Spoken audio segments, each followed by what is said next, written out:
buka e jetës. Dhe Jezusi ju tha atyre: Unë jam buka e jetës. Kush vjen tek unë, nuk do të ketë kurrë uri.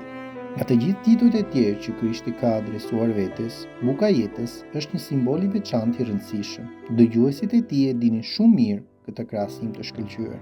Megjithatë, njerëzit u habitën që Krishti e adreson ata tek vetja. Simboli i bukës vjen nga festat e Pashkës së Judejve dhe festës së bukës pa maja, si dhe nga bukuria mbretëlënëse kur Krishti ushqeu një turm të madhe vetëm me 5 bukë dhe 2 peshë.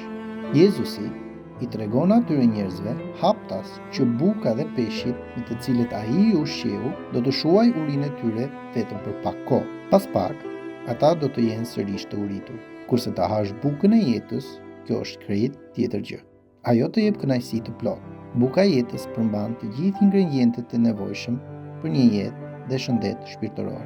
Ungjilli sipas Gjonit thekson veçanërisht bukën si metaforë për simbolizuar Jezusin. Gjoni e quan Krishtin bukë e jetës 10 herë. Në një kuptim të veçantë, apostulli na ilustron Jezusin si një bukë që ka ardhur nga qielli për të shëruar urinë tonë shpirtërore. Krishti është jo vetëm buka që shëron urinë, por buka e jetës. Duke folur rreth vetes, Jezus thekson që biri ka jetën në vetvete. Shpëtimtari ynë ka një karakter që ai është i aftë për të dhuruar jetë çdo kujt që vjen tek ai me besim.